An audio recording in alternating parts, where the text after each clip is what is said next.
Hey guys, kembali lagi dengan gue Guru guys. Kali ini gue bakal lanjutin like novel Mau Gakuin no Futeki Kosa volume 4 yang part 2 nya.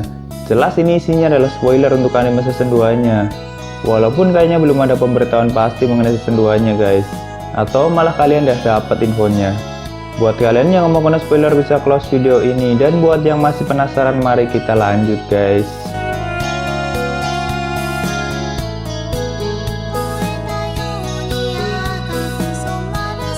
Di video gue sebelumnya, Anos sudah mengalahkan Zack yang merupakan bawahan Raja Kematian dan mengubahnya lagi menjadi burung hantu. Dan teman-teman Anos yang sudah mengalahkan bawahan 4 Raja Jahat juga ikut berkumpul di Menara Union. Mereka semua mengumpulkan informasi yang didapat, lalu mendiskusikannya untuk mengetahui rencana Nosgalia dan 4 Raja Jahat yang sebenarnya. Rey yang sebelumnya sudah mengalahkan Jared, dia bilang kalau Jared mempunyai belahan pedang peninggalan ayah Misa. Kalian ingat pas di animenya di Menara Union ada sebelah pedang yang bentuknya cuma setengah kan guys? Yang dimana pedang itu peninggalan ayah Misa. Dan ternyata setengah pedang itu sebelumnya dimiliki 4 Raja Jahat. Anos tentu sangat mengenal pedang itu. Karena pedang itu memang punya Shin, bawahan Anos yang sangat setia. Setengah pedang itu sebelumnya digunakan Jared untuk mengambil muasal Misa, anak asli roh agung Reno. Anos masih belum tahu kenapa pedang Shin bisa dimiliki 4 Raja Jahat. Teman-teman Anos dan Melhes menyimpulkan, kemungkinan saat itu Shin kekuatannya belum sepenuhnya bangkit karena reinkarnasinya dan salah satu 4 Raja Jahat merebut pedang itu dari Shin. Itu hanya kesimpulan mereka guys. Tapi menurut Anos itu tidak mungkin.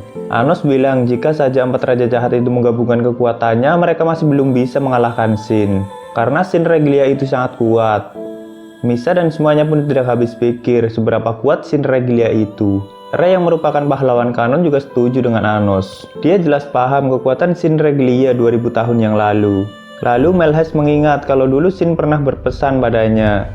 Kalau ingin mencari Shin dia harus datang ke hutan Ardein.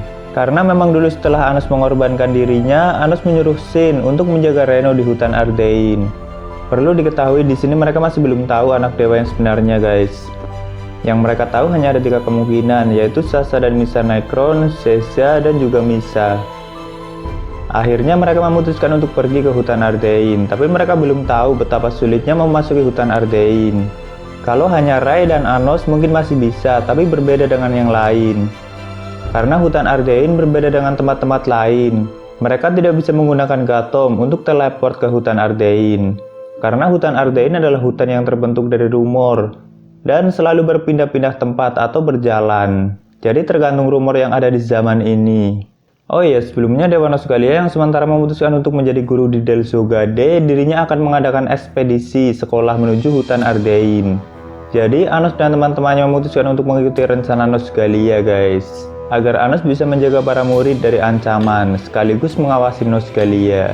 Kenapa Nosgalia masih ada di Delsogade? Karena Nosgalia sudah berjanji akan menjadi guru sementara di situ. Jadi di anime ini kalau para dewa itu tidak pernah mengingkari janjinya guys. Lalu di keesokan harinya Nosgalia memulai ekspedisinya dan menjelaskan kalau kemungkinan besar saat ini pintu masuk hutan Ardein ada di kota Ricard Meadow. Tepatnya di sebelah kota Dilhaide.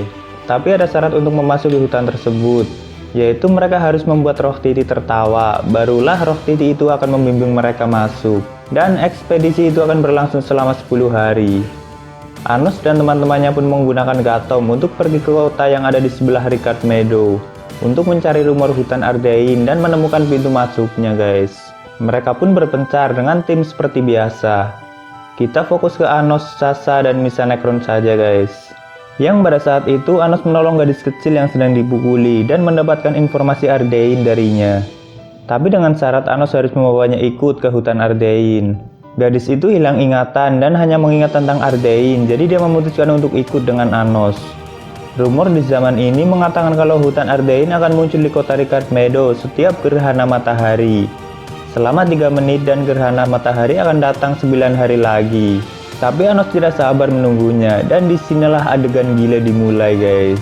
Anos membuat lapisan sihir yang tak terhitung ke arah bulan dan memindahkan bulan untuk menutupi matahari. Bulannya digeser guys. Pada saat itu siang pun seketika menjadi gelap seperti malam. Sasha dan Misa Necron yang melihatnya masih terdiam bingung karena sudah di luar logika mereka. Lalu mereka pindah ke kota Ricard Meadow yang saat ini sedang tertutupi kabut dari hutan Ardein. Tapi mereka harus membuat roh Titi tertawa agar bisa masuk ke hutan itu. Teman-teman Anos pun kembali berkumpul untuk membuat hal-hal konyol agar peri Titi tertawa. Dan akhirnya kemesuman gadis-gadis Fan Union membuat peri Titi tertawa. Ternyata selera humor peri Titi hanyalah sebuah helm yang bisa membuat hamil. Nggak perlu dijelasin kan guys.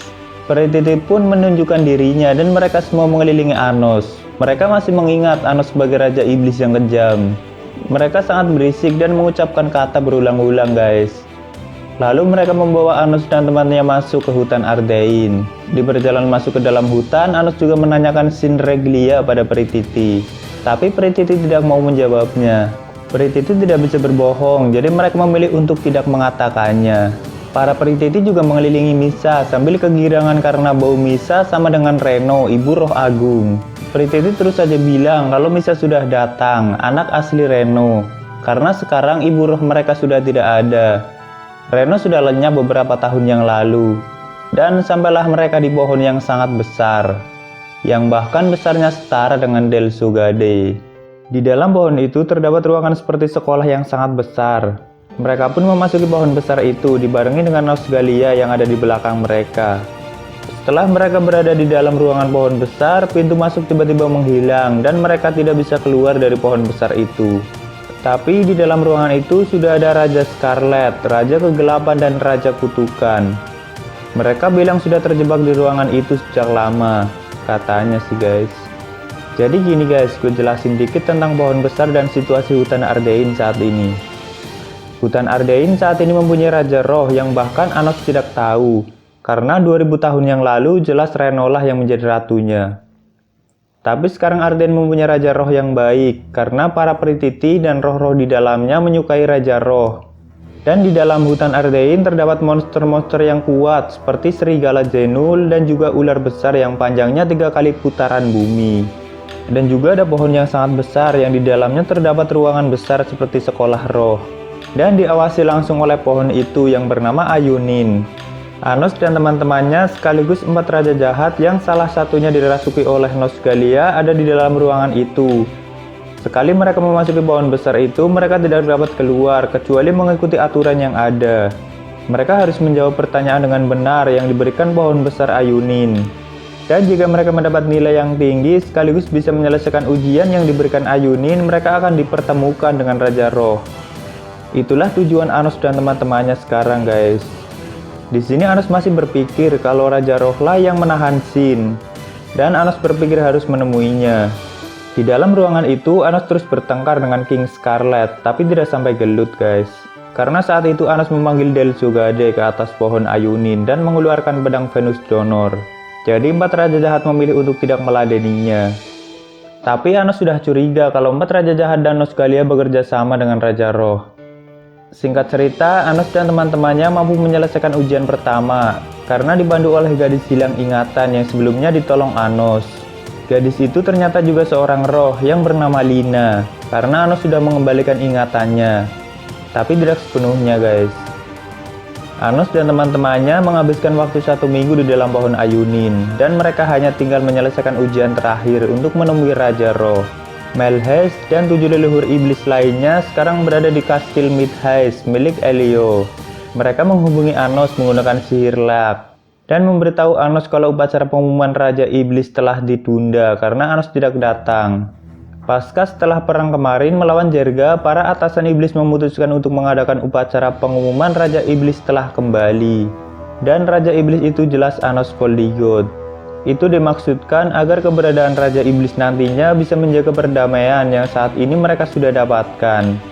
Tapi ternyata ada masalah lainnya yang bahkan lebih merepotkan dari Jerga. Jadi Melheis dan 7 leluhur iblis lainnya memilih untuk menunda upacara itu guys. Kita kembali ke tempat Anos dan teman-temannya dan 4 raja jahat yang saat ini sedang menghadapi ujian untuk mencapai Raja Roh. Mereka semua disuruh memilih tangga yang berbeda, dan salah satu dari tangga itu akan sampai di tempat Raja Roh. Tapi juga ada rintangan sendiri di setiap tangga. Karena Anos khawatir terhadap teman-temannya, dia pun membagi tubuhnya menjadi 16 dan menyatukannya kepada teman-temannya. Kayak Kage Bunshin gitu guys. Lalu Anos menaiki tangga bersama dengan Lina, dan tidak sengaja terhubung dengan ruangan Raja Kutukan Kai Hiram. Raja Kutukan Kai Hiram itu mempunyai dua kepribadian. Satu kepribadiannya dan istrinya yang sudah meninggal. Dan semenjak Anos sampai di bawahan besar sebelumnya, kepribadian Raja Kutukan selalu diambil alih oleh istrinya. Anos ingin menanyakan tentang belahan pedang Shin yang sebelumnya dimiliki bawahan Raja Kutukan, yaitu Jared. Dan di sini akhirnya kepribadian Raja Kutukan keluar, guys. Dia pun menjelaskan dengan sedikit bingung karena ingatannya disamarkan oleh Raja Roh. Lalu Anos mengintip ingatan Raja Kutukan dan memang benar kalau pedang itu diberikan Raja Roh, dan setelah itu Raja Roh menghabis ingatan Raja Kutukan. Anos juga melihat sekilas wujud Raja Roh. Dia adalah pria bertopeng yang saat itu muncul di festival pedang. Tak lama kemudian Lina mengingat kalau ada jalan pintas untuk sampai ke tempat Raja Roh. Dan orang yang paling dekat dengan jalan itu adalah Rai dan Misa. Di sini mereka menggunakan sihir telepati gitu, guys. Jadi bisa saling komunikasi dan juga melihat yang lainnya. Tak butuh waktu lama, Rai dan Misa sampai di tempat Raja Roh. Tanpa halangan apapun, seperti sengaja dibiarkan masuk. Rai pun langsung menanyakan siapa sebenarnya Raja Roh. Tapi Raja Roh memberi syarat jika ingin menanyakan sesuatu, yaitu Rai harus melawannya dan menghancurkan topengnya. Tapi Rai tidak boleh menggunakan pedang sucinya. Saat ini kekuatan Raja Roh juga seperti tertutupi oleh topengnya. Dan pertarungan pun dimulai antara Rai dan Raja Roh. Jelas Rai sangat kesulitan karena tidak bisa menggunakan pedangnya, guys. Dia beberapa kali tertusuk oleh pedang yang sangat banyak. Tapi satu kematian saja masih belum cukup untuk membunuh Rai yang punya 7 muasal. Di sini akhirnya Raja Roh dan Rai sedikit nostalgia dengan cara bertarung mereka. Tapi Rai masih belum yakin kalau Raja Roh adalah Shin Reglia. Sampai akhirnya Misa yang melihat keadaan Rai membangkitkan kekuatan Apostil Heavianya dan memberikan pedang yang sangat kuat pada Rai. Tapi Raja Roh dengan mudah mengalahkannya dan menyegel Rai dalam sebuah kristal, sekaligus menusuk Misa dengan pedangnya untuk membangkitkan kepribadian Apostil Heavia. Di tempat lain, Anos saat ini sedang menuju ke tempat Rai. Tapi dia harus mengalahkan serigala besar yang bernama Zenul dan juga Raja Scarlet yang memang berusaha menghalangi Anos. Serigala Zenul lumayan gila juga loh, guys, kekuatannya. Tapi karena lawannya Anos, ya kelar juga. Raja Scarlet juga sangat percaya diri bisa mengalahkan Anos. Ini Raja salah satu iblis yang masih menggunakan sihir kuno, jadi lumayan badass juga, guys. Tapi dikalahkan juga sama Anos. Dan akhirnya Anos sampai di tempat Raja Roh, tapi dia hanya menemukan Rai yang sedang tersegel di sebuah kristal. Anos pun langsung membebaskannya, sekaligus menyembuhkan lukanya. Dan Misa atau Apostil Heavia sudah pergi dengan Raja Roh. Tapi Anos dan Rai sudah sangat yakin kalau Raja Roh adalah Shin Reglia. Karena tidak ada iblis yang bisa membuat pahlawan kanon sampai seperti itu, guys. Jadi kesimpulannya dari rangkuman kali ini, tidak semua 4 raja jahat bekerja sama dengan Shin dan Nosgalia. Malah mereka seperti punya kepentingan sendiri-sendiri, dan rencana Shin dari awal tidaklah menculik Misa, melainkan membuat Misa tertekan agar membangkitkan sisi Apostil Heavianya. Dan Shin juga punya alasannya sendiri kenapa dirinya melakukan hal itu. Mungkin sampai sini dulu untuk rangkuman kali ini. Silahkan subscribe biar nggak ketinggalan pembahasan lainnya. Like jika kalian suka dan dislike jika kalian nggak suka, nggak apa-apa. Oh iya, gue pengen tahu pendapat kalian tentang rangkuman light novel ini. Kalian paham dengan alur ceritanya apa malah sedikit membingungkan, guys? Kalian bisa komen di bawah. Thank you yang udah mampir. Sampai ketemu di video selanjutnya. Salam Kuro, guys.